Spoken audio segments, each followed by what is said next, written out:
Hi, this is Jeff Evans from Evans Performance Academy. We're going to be taking a look at some basics with our PC Link software so you can get started with your Link G5 or G4X system. Without further wait, let's jump in to check this out. Okay, so let's get started. We're going to be taking a look at how to set up and work with a flex fuel sensor within our Link G5 and G4X programming. Now, a flex fuel sensor is going to allow us to tell the Link how much ethanol content is within our fuel system. This is important because as our ethanol content changes, the amount of fuel that we need to inject into the engine to reach a desired target lambda target air fuel is going to vary substantially. So if we're on pure petrol or 0% ethanol, we're going to have a certain amount of fuel that has to be brought into the engine to hit a desired lambda air fuel. And then if we're on 85% ethanol, we're going to have about a 30% increase in our injector pulse width and fuel flow rate to achieve the same desired target air fuel target lambda. Now, as our ethanol content changes, the Link's going to have the ability and the flex fuel option to be able to account for the ethanol content and be able to correct our injector pulse width and fuel flow so the engine runs correct in terms of our fueling delivery based on whatever the ethanol content is going to be from 0 to 100%. We're going to get into how to set up and tune flex fuel much later in the training course, but we want to learn how to set up a flex fuel sensor now to get this out of the way as we're configuring and setting up our inputs. And when we're talking about a flex fuel sensor, we're going to have 3 wires for that sensor. We're going to have a power supply, we're going to have a ground, and then a signal. Now, the power supply, we typically run this to a 12-volt power source in the vehicle. So this is coming somewhere from the chassis. I like to make sure it's a key-on 12-volt source when I'm supplying the power source. The ground technically needs to go to a signal ground. However, some sensors seem to bring in some noise to the Link when we do sensor ground them. So you may have to alternatively chassis ground the sensor. It's really going to depend on the specific sensor that you're working with. But I always first try to go in and run them to a sensor ground. Now the last thing we have then is the signal wire, and that's what we're wiring into the Link. The signal wire is going to be broadcasting a frequency signal to the Link, 50 hertz to 150 hertz range. And that's going to change the frequency it's outputting based on the ethanol content. So at 0% or pure petrol fuel, 0% ethanol content, that'll be broadcasting 50 hertz. At 150 hertz, that'll be 100% ethanol. And anywhere between those two, it'll be a linear increase in that frequency output based on the ethanol content. Very, very simple in how it works. Now, we're not going to be using an analog input for setting up a flex fuel sensor. So when we're talking about pressure sensors or linear position sensors or temperature sensors, we deal with analog inputs in our analog input window here, as we talked about in the last few training modules. Now we're going to be jumping into digital inputs. When we're talking about an on-off toggle switch, or a switching type of function, or anything that's going to provide a pulse type of input to the Link, we'll be dealing with a digital input. When we're speaking of frequency in terms of the ethanol content sensor, that will be a digital type of input. Let's jump in and take a look at where we can find the ethanol setup window and then go through and actually configure this. So jumping in here, I have a digital input window. Let's jump all the way over to the digital input. Within the window here, we have a lot of different functions that are already assigned in the software. What we're specifically looking for is our window here called ethanol sensor. We can see right now the source is set to none. Now, I know where I've wired my digital input from my flex fuel sensor to the Link G5, which is going to be found on digital input 2. You definitely need to know where you're wiring it to so that you're able to assign the correct source. So what I'm going to do right now is go in here to source, and I'm going to go ahead and assign that to digital 2. Let's go ahead and assign that. The next thing we're going to do here is go up to our pull-up resistor, and we absolutely want to have this on. We need that pull-up resistor for the circuit to work. Now the other thing we have here is our active edge. When we're dealing with a typical Continental sensor, which is the sensor that Link's going to also sell, we want to set our active edge to rising. Now, this is going to be important in terms of the edge. We're talking about falling and rising. We'll find in a frequency signal, it's going to be sending a pulse in a frequency type of format. We're talking about frequency, it's a certain amount of pulses in an elapsed period of time. So 50 hertz versus 150 hertz. 50 hertz is going to have less pulses in that sampling time compared to 150 hertz. The active edge in terms of falling or rising, when we're speaking of a frequency, it's typically going to be going from 0 to 5 volt, and it's going to be pulsing up and down. So we'll have, in case of 50 hertz, 50 0 to 5 volt pulses in a sampling time. Or if we're talking about 150 hertz, we'll have 150 0 to 5 volt pulses in that sampling time. The active edge is going to be how the link counts those pulses. If we're dealing with a 0 to 5 volt square wave pulse, if it's going from 0 to 5, it's going to be counting that as a rising edge. If it's going from 5 to 0, it's counting that as a falling edge. So the edge selection type, it does matter, because when we're dealing with the frequency, it doesn't change things for the link whether it's rising or falling. But when we're dealing with the flex fuel sensor and we're talking about the fuel temperature output that's being broadcasted on the signal, it does matter, because it completely changes the way it looks at the fuel temperature reading.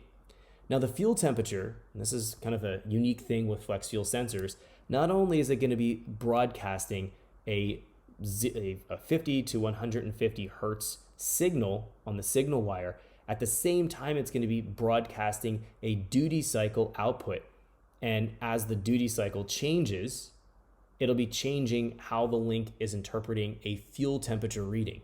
So True Continental sensors, again, the one that Link sells, they'll have not only ethanol content reading, which we can see right here showing 10% right now for my particular fuel system and my fuel blend that I have right now. It's pretty typical for the United States. Pump gas, there's always about 10% ethanol in it, and that's usually what you'll see here, 9-10%. It also should have a fuel temperature reading.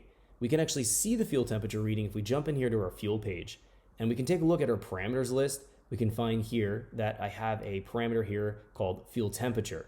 So let's go take a look at this real quick. If we go to logging and click record, we can see the fuel temperature showing here 200 Celsius. This is inaccurate. Now it's inaccurate because one of two things here. Let's jump back in.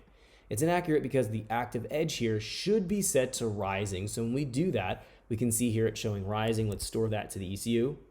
If we flip back over into our fuel page as it's logging, we're going to notice the fuel temperature still shows 200 Celsius. That's because the sensor that I'm using here isn't a true Continental sensor. It's a knockoff style sensor.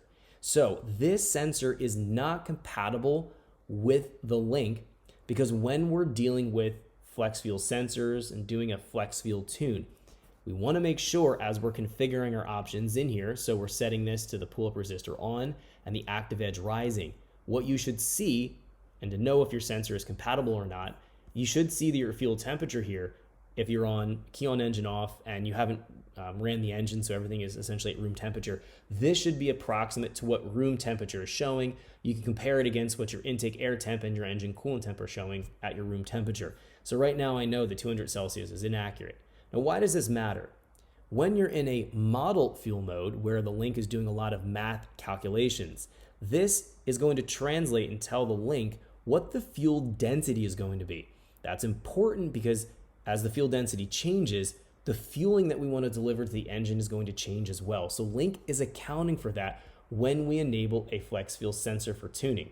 So we want to make sure that this fuel temperature parameter is accurate, and this is inaccurate. This is telling me that I have a bad Continental sensor. In this case, it's a knockoff Continental sensor. So I wanted to demonstrate this real quick because, again, when we're looking at this, we should have the pull-up on, the active edge rising, and as long as you have these set correctly and your source is set to the correct source, your fuel temperature should read approximate key on engine off. Again, if you haven't ran your engine and got the fuel warm, it should read approximate ambient conditions. So I know my sensor is bad, and we know it is reading here in terms of the ethanol percent, but that fuel temperature reading is inaccurate, which is going to cause some problems for us. Now, we do have some other things to take a look at here in the window. We have our frequency filter. If you're finding that your actual sensor here is moving around, it's kind of erratic in its reading, you might have to apply a filter. We see there is different filtering levels. I can say from experience that if you're seeing that your ethanol content sensor is moving around, I usually don't need a filter. What I'll do is actually take the ground and move it. Let's say if I set it up on sensor ground, I can go and move it to chassis ground and see if that changes anything. I don't recall the last time having to set a frequency filter for any vehicle I've ever tuned with a Link G4X or a G5 now, since this is new, that I needed to go in and set a frequency filter. So it's something that may have to be applied, but I personally haven't seen it out of probably about 50 to 100 cars that I've calibrated already. So just keep that in mind when you're looking at your frequency filter. So I'm gonna leave that on none. Now there is an ethanol sensor fault value. This is gonna say if there's something wrong with the sensor, let's say it comes unplugged, you wanna have, if you're doing a flex fuel tune, an accurate ethanol content reading. If it goes, let's say you don't have your fault value here set up correctly, and let's say it becomes unplugged and you're on ethanol and it drops back to, let's say you set this at 0 and you're on ethanol, you're gonna run extremely lean because it's gonna read, when it defaults, it knows that there's a problem in the circuit, it's going to read this percentage for your ethanol content. That can be dangerous if you're on 80-85% ethanol, and let's say you're doing a pull and boost and you're in a lot of power output out of the engine, you're running boost, you could damage the engine. So I would recommend to leave that on 85. That's the default value that they set there, so that should be good. The last two parameters here are very important to set. Now, depending on where your flex fuel sensor is installed in your fuel system will really dictate if these two parameters are gonna have a heavy weighing factor and need to really be populated, and you need to worry about this. If you have your flex fuel sensor installed on your feed line, these two parameters won't really matter a whole lot. If your flex fuel sensor in your return style fuel system and your flex fuel sensor is installed on your return line, these parameters are going to be critical. The flex fuel sensor works based on fuel flowing through the sensor. If we have the flex fuel sensor installed on our return line, as we're going up into high power levels and we're using a lot of fuel through the fuel injectors, we'll find that not a lot of fuel is exiting the fuel rail and going through the return line. This creates a dangerous situation because the ethanol content sensor needs to have constant fuel flow through it in order to have an accurate ethanol reading.